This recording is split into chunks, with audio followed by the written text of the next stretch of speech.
Every financial journey begins with 2 points. Point A, where you are right now, working, saving, trying to make the numbers move. And point B, where you dream to be, secure, free, in control of your time. Between those 2 points lies a distance, a long one. Most people spend their lives trying to shorten it with more effort, working harder, saving harder. But few discover the real shortcut, the one that changes the entire game. At some point in this journey, everything shifts. Your money reaches a critical mass, and suddenly, it starts working harder than you do. That's when the game turns from survival to momentum. You've probably seen hundreds of videos about how to make your first million. But the truth is, most of them miss the real reason why this milestone feels so far away. The problem isn't the destination, it's how you see the road that leads there. Most people try to jump straight from point A to point B, when in reality there's something invisible between them that needs to be built first. That's what this video is about, because today I'll show you 3 things no one really tells you, why it's so hard to start, when everything begins to change, and how you can accelerate the process so your money reaches that turning point faster than you ever imagined. Everyone dreams of reaching their first million, but few people understand how painfully slow the beginning really is. The early stage of wealth building is quiet, invisible, and brutally discouraging. You save what you can, you invest what you can, and still, it feels like nothing changes. Every financial journey starts long before the numbers look impressive. It begins in the stage where your effort is enormous and the progress feels microscopic. And that's exactly why most people never make it far enough to see results. There are 2 main reasons this early phase feels so heavy. The first is what I call low contribution capacity. You simply don't have much money left to invest. You put in $300 or $500 a month, and when you check your account, it's barely moved. You work hard for that money, yet your portfolio seems asleep. That's the psychological trap of the starting line. You're doing everything right, but it doesn't feel like it. At this point, the journey isn't about how fast your money grows. It's about how consistent you are when it barely grows at all. The beginning tests your discipline more than your math. It's not about returns, it's about survival. If you invest $500 a month at an 8% annual return, it will take around 30 years to reach $1 million. But if you manage to double that to $1,000 a month, the time drops to about 22 years. That's 8 full years of your life. Years that could have been spent letting your money work instead of grinding harder yourself. Those 8 years represent the real cost of hesitation. Because the difference between the saver and the builder isn't knowledge, it's speed, how quickly they can increase their ability to invest. So, at the start, the question isn't how much did I earn? It's how much can I add this month without breaking my rhythm? You're not just growing money in this stage, you're building a muscle that can carry wealth later. And once that habit is strong enough, it becomes unstoppable. In the beginning, compounding feels like a myth. Everyone talks about it as the secret to wealth, but when you start, it's almost invisible. You invest every month, you stay consistent, you do everything right, and yet your results look like they forgot to show up. It's one of the most discouraging phases of the entire journey, because you expect your money to grow like a plant, but at first, it behaves more like a seed buried in silence. You water it, you wait, and for a long time, nothing happens. Let's make it real. If you invest $500 a month at an 8% annual return, by the end of your first year, you'll have around $6,200. Out of that, only about $200 came from growth. The other $6,000 came from your own pockets. That's less than 4% of your total progress coming from compounding. It's barely noticeable, and it feels like the effort just isn't worth it. And that's where most people quit.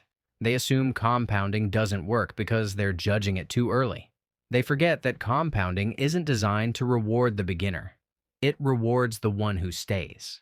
It's a long game that hides its power behind patience. During the first few years, you do all the heavy lifting. You're the one saying no to new shoes, cooking at home, skipping nights out. Meanwhile, your money feels like it's standing still, lazy and unmotivated. But every month, that small amount of growth quietly starts stacking on top of itself. And slowly, something changes under the surface. The same way a tree's roots grow unseen, Before it breaks through the ground, your wealth builds strength where no one can see it yet. The early years don't make you rich, they make you ready.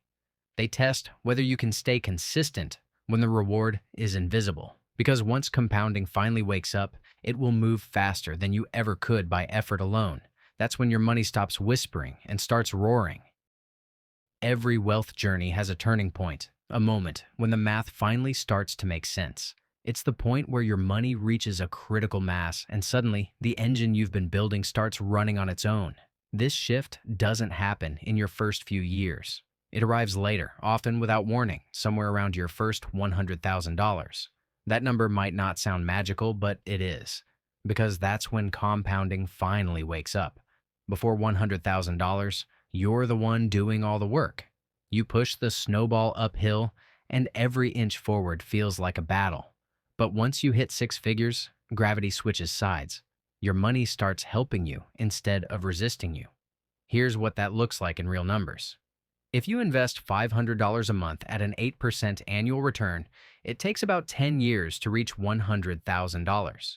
From there, the next $100,000 takes only 5 years. The next one, 3, then 2. And that final leap from $900,000 to $1 million happens in just about a year. It's the same 8% return, but the curve accelerates like a rocket. The difference isn't the market, it's your momentum. The first $100,000 takes a decade because your savings carry all the weight. After that, your returns begin to outpace your effort. Your money starts working harder, faster, and more predictably than you ever could alone. That's why $100,000 is such a sacred milestone for investors. It's not just a number, it's proof that your system works. It's the point where belief turns into evidence. From there, each month of consistency compounds into progress that feels almost unfair. After $100,000, time stops being your enemy. It becomes your partner.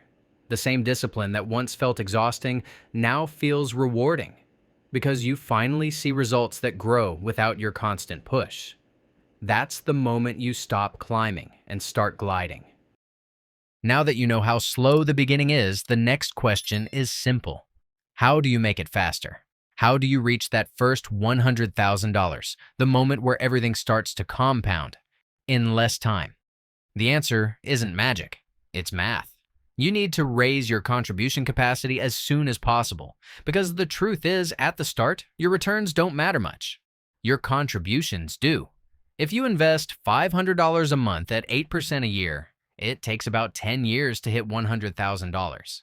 But if you double that to $1,000 a month, you get there in roughly 4 years faster, just by increasing your monthly discipline.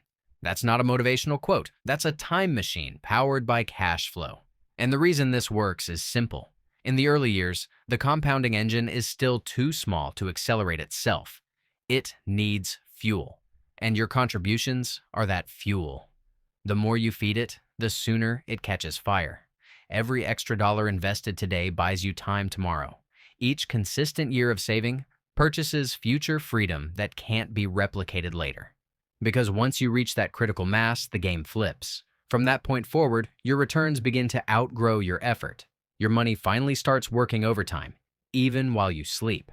That's why increasing your monthly investment should be your top priority early on. Not because it's glamorous, but because it compresses decades into years. It's like buying the fast lane on the highway of wealth. So, before you worry about picking the perfect stock or chasing the next big trend, look at your own cash flow first. How much of it are you directing toward freedom? Because wealth doesn't come from guessing right once. It comes from pushing the right number higher every single month. The sooner you build that capacity, the sooner compounding stops being theory and starts being your reality. There are only 2 ways to increase how much you invest.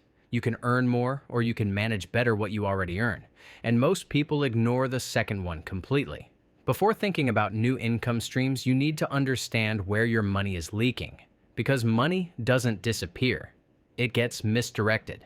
That's why the first step is simple, but powerful. Sit down, open a spreadsheet, or even a notebook, and write down every single dollar you spend. When you do this for the first time, it's uncomfortable. You realize how much you waste on things that don't move your life forward. subscriptions you forgot about, takeout meals you didn't need, spontaneous Amazon buys that felt harmless at the time. It's not about guilt, it's about awareness. Separate your expenses into two groups.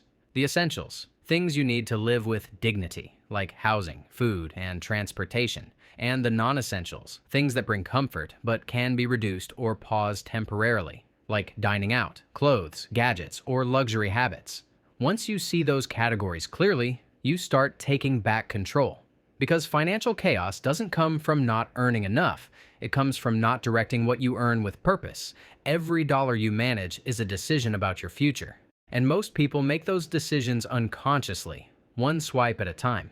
If you've never done this before, expect a small shock.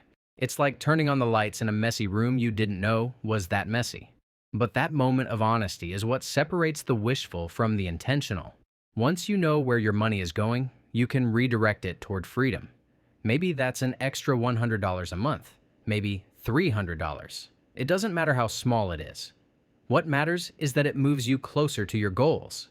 Because before you control wealth, you must first control yourself. And that begins not with more money, but with better direction.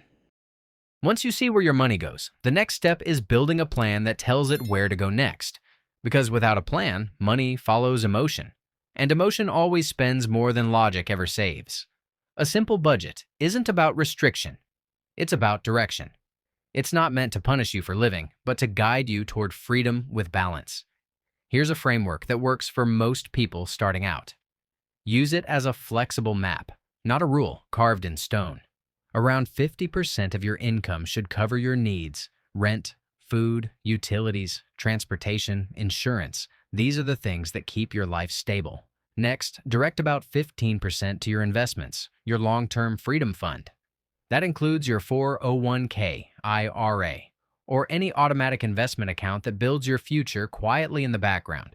Then allocate 10% towards short-term savings or your emergency fund, the cushion that protects you from surprises and prevents you from touching your investments.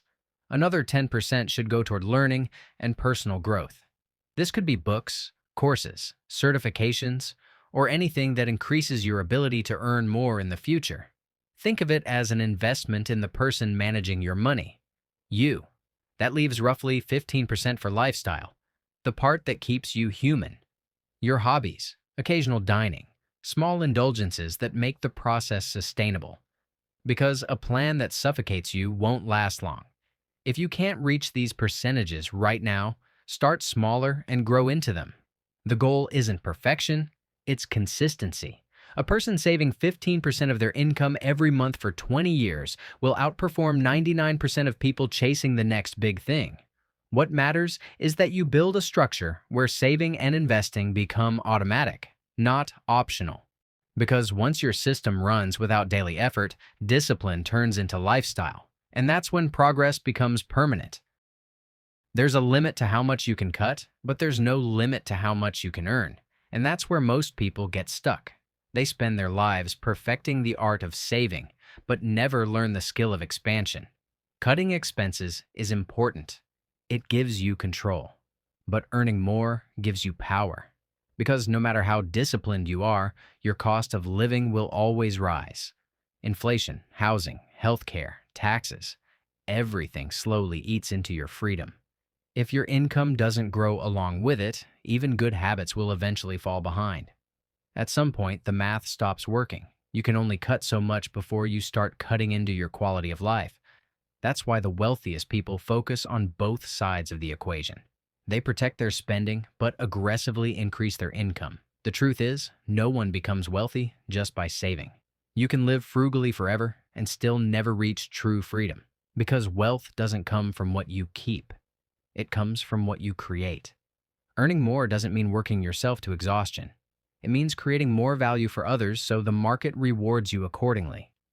When you learn how to transform your time, skills, and ideas into something people are willing to pay for, you step out of survival mode and into leverage. And that's the mental shift most people never make. They think their salary defines their worth, when in reality it only measures their current reach. The ceiling above you isn't built by the economy, it's built by your comfort zone. So yes, control your budget, but don't stop there. Because real growth happens when your income starts to rise faster than your lifestyle. When every raise, bonus, or side project adds fuel to your investments instead of your expenses. That's how ordinary earners become extraordinary builders. Not by cutting forever, but by creating more value than they spend. Once you realize that cutting has limits, the next step becomes obvious. You need to create a second stream of income, because depending on one paycheck in today's world is like standing on one leg during an earthquake. It's only a matter of time before you lose balance. The goal isn't to make money overnight, it's to build something sustainable that expands your freedom instead of consuming it. And the best way to start is by finding what I call your zone of value. It's where three circles meet: what you enjoy doing, what you're good at, and what people are willing to pay for. That intersection is where your hidden opportunity lives. Maybe you have a skill you take for granted: writing, teaching, organizing, designing, analyzing data, fixing things, or helping others understand something complex. Every single one of those can be turned into income if packaged and offered the right way. The internet makes this possible for everyone. You no longer need permission, connections, or a huge audience. All you need is clarity and consistency. You can start a consulting service, sell digital products, teach online, freelance your skills, or build a simple content channel that compounds attention over time. The digital world is the great equalizer. It scales effort like nothing else. While physical work trades hours for dollars, digital work trades ideas for reach. It turns one person's knowledge into something that can help 1,000 others. That's how you multiply impact and income without multiplying exhaustion. Most people waste years chasing the perfect business idea while ignoring what's already in front of them. The goal isn't to copy someone else's path. It's to expand your own zone of value using the tools the internet gives you for free. And if you do this right, something powerful happens. Your primary job becomes your foundation, and your side income becomes your accelerator. Together, they form the system that shortens the path to financial freedom. Not because you got lucky, but because you learned to create value in more than one direction. Every journey to the first million looks different, but the rules are the same. It rarely happens fast, and it never happens by accident. The path is built on years of patience, consistent investing, and the willingness to stay disciplined when progress feels invisible. Most people start small, a few $100s a month, a slow-growing account, and more questions than answers. There's no glamour in that phase. It's repetition, sacrifice, and silent progress that no one applauds. But behind that ordinary routine, a powerful structure begins to form. The truth is, wealth doesn't appear all at once. It compounds quietly in the background while most people give up. Those who stay consistent through the early years eventually reach a point where their habits start doing the work for them. And that's when the process shifts from effort to structure. Many people who reach the first million follow the same pattern. They begin with small investments, learn how money really behaves, and slowly increase their contributions. At some point, they realize that investing alone isn't enough. They need to raise their income to feed the engine faster. That's when opportunity meets knowledge. Some discover digital platforms. Others find ways to package their skills or teach what they know. What matters isn't the method. It's the mindset. The moment someone starts creating value beyond their main job, their financial life transforms. The income they generate outside of their paycheck becomes an accelerator, not a distraction. Each extra dollar invested multiplies through time, and suddenly the first million, once distant, becomes a matter of persistence, not luck. That's why the second million always comes faster, because once the foundation is built, growth compounds from multiple directions: savings, investments, and scalable income. The first million is built through consistency. The next ones are built through design. And the lesson hidden between them is simple. Discipline builds wealth, but structure keeps it growing. There's one shortcut in wealth that actually works: knowledge. Because no matter how disciplined or consistent someone is, ignorance slows everything down. You can't grow what you don't understand, and you can't master what you never study. Every person who builds lasting wealth eventually discovers this truth. The fastest way to accelerate progress is to learn from those who already reached where you want to go. Knowledge saves you from years of mistakes that others have already paid for. It turns experience into leverage. In money, education compounds, just like interest. Every lesson you absorb multiplies across decisions, investments, career moves, opportunities, and timing. The more you understand how systems work, the less you depend on luck. Because while luck fades, skill compounds. That's why the most valuable investment isn't always in stocks or real estate. It's in learning, reading, studying, taking courses, seeking mentors, and surrounding yourself with people who think long-term. Each insight adds precision to your strategy and confidence to your actions. And the beauty of knowledge is that it doesn't expire. Markets rise and fall. Trends come and go. But what you truly learn stays with you forever. It becomes part of your decision-making DNA. That's what separates people who react from those who anticipate. In the digital age, access to information is no longer the problem, discernment is. The challenge is not finding advice, but filtering it. Those who learn how to separate noise from truth build faster because they act on clarity, not confusion. Knowledge is the ultimate compounding asset. It grows quietly, pays endlessly, and cannot be lost once earned. The real shortcut to financial freedom isn't luck or timing. It's learning faster, deeper, and earlier than everyone else. Because every skill you master buys you back years of trial and error. And that's how wisdom turns time into acceleration. If this video helped you see wealth differently, make sure to like and subscribe. It helps this channel reach more people who are building quietly, just like you. Leave a comment and share where you are on your journey to 7 figures. Every story matters, and yours might inspire someone who's just getting started. Remember, wealth isn't a race against others. It's a system you build for yourself. Each small decision compounds into freedom over time, and every dollar you save today is a silent worker that never clocks out.